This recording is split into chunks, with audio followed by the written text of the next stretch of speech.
وہ دودھ نیم گرم کر کر فیڈر بھر کر امی جی کے کمرے میں آئی تھی۔ وہ کمرے میں آئی تو اسکندر بھی وہیں بیڈ پر نیم دراز تھا۔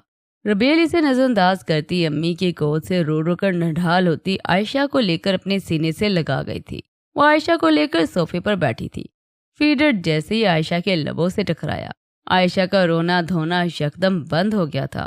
اس نے جلدی سے فیڈر کو اپنے ننھے ہاتھوں میں مضبوطی سے تھام لیا تھا۔ عائشہ کی حالت سنبھلی تو وہ امی کی جانب متوجہ ہوئی، جو دھیرے دھیرے اسکندر کے بالوں پر ہاتھ پھیر رہی تھی، ساتھ ساتھ کچھ پڑھ کر بھی پھونک رہی تھی۔ امی، میں عائشہ کو لے کر روم میں سونے جا رہی ہوں، اگر آپ کو کسی چیز کی ضرورت ہے تو بتا دے۔ رباب نے عائشہ کو سینے سے لگائے امی سے پوچھا تھا۔ کسی چیز کی ضرورت نہیں ہے، تم جاؤ اپنے کمرے میں آرام کرو، تھک گئی ہوگی۔ امی جی نے اسکندر کے چہرے پر پھونک ماری اور مسکرا کے اسے جانے کی اجازت دی۔ وہ سر ہلاتی کمرے کا دروازہ بند کر کر چلی گئی تھی تو اسکندر نے آنکھیں کھول کر اپنی ماں کو شکوہ بھری نظروں سے تکا تھا۔ کیا ہوا، ایسے کیوں دیکھ رہے ہو؟ انہوں نے شفقت سے اس کے ماتھے پر بوسہ دیا تھا۔ کیوں کیا آپ نے ایسا امی؟ میں آپ سے کہہ چکا تھا کہ اب نہیں ہوں میں تیار ان سب کے لیے۔ آپ نے میرے ساتھ ساتھ اس پر بھی ظلم کیا۔ اسکندر کا لہجہ بکھرا ہوا تھا۔ ماں کے آنچل میں چھپتے ہی تمام شکوہ اود آئے تھے۔ وہ اسے شکوے پر مسکرائی تھی۔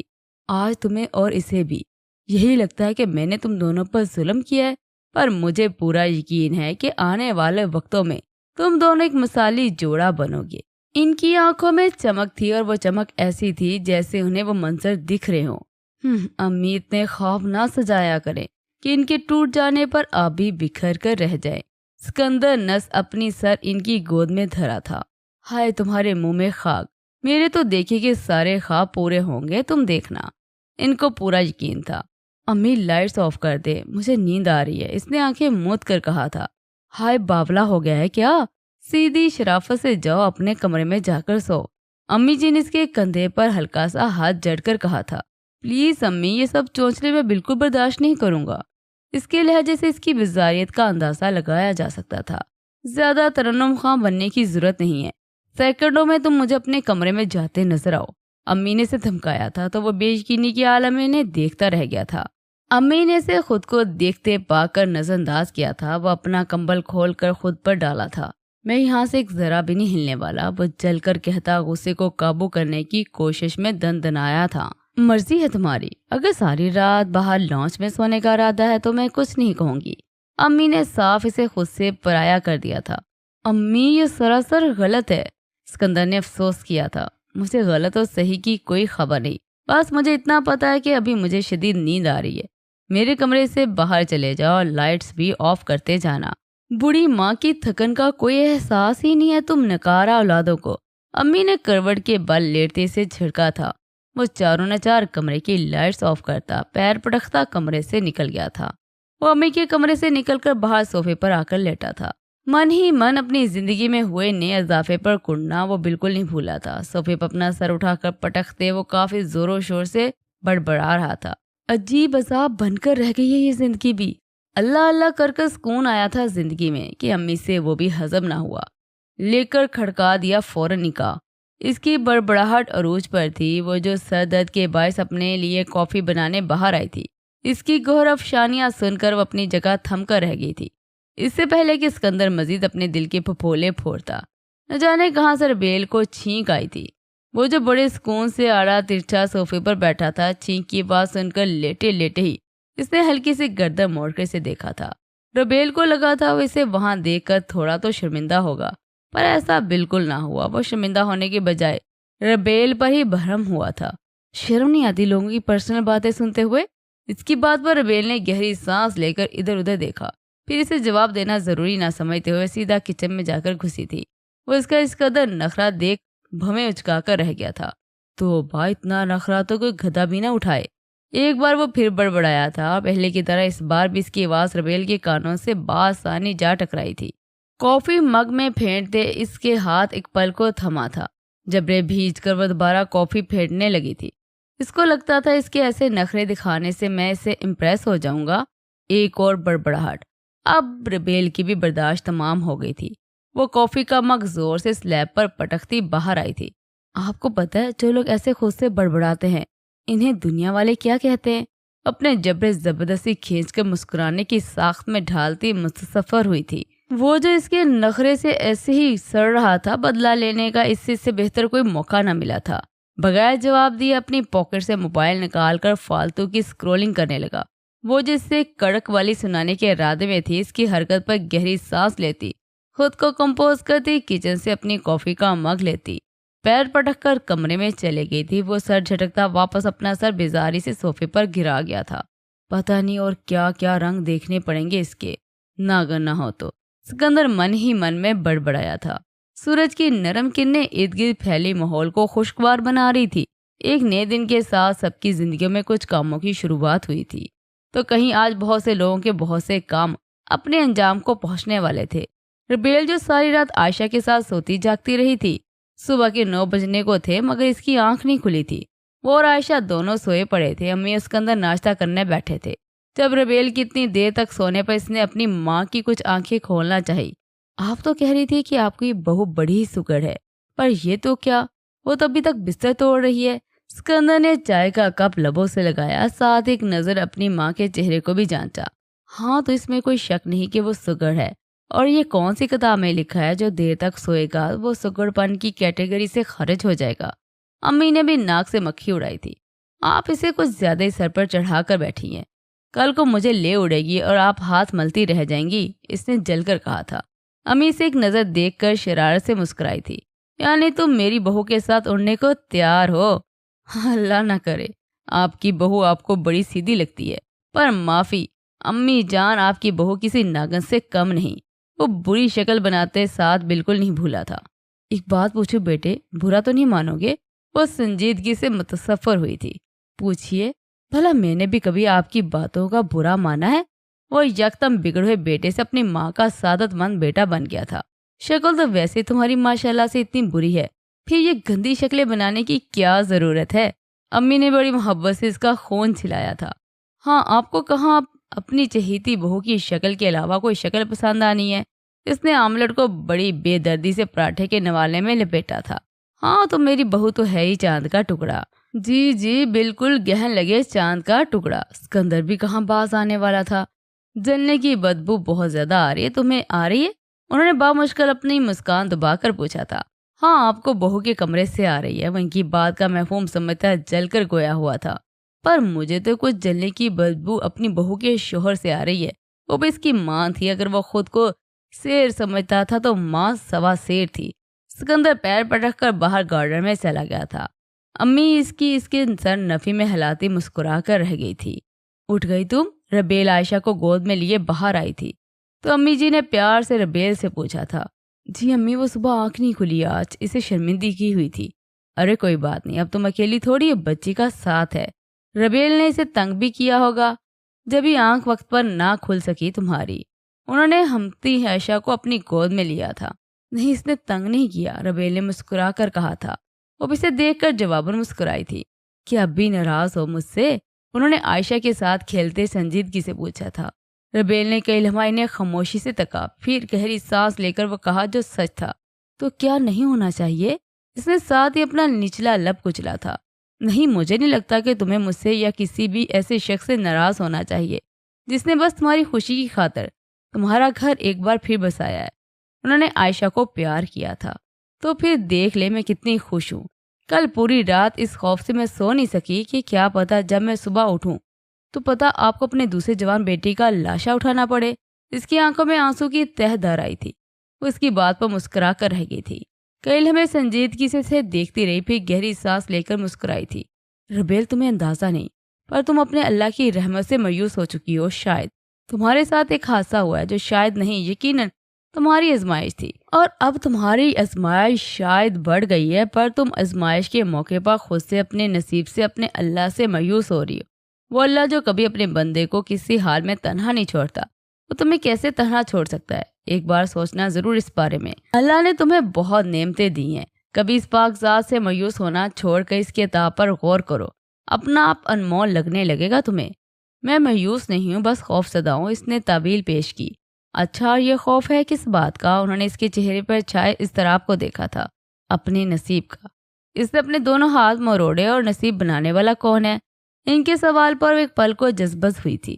اللہ، اس نے آنکھیں موندی تھی۔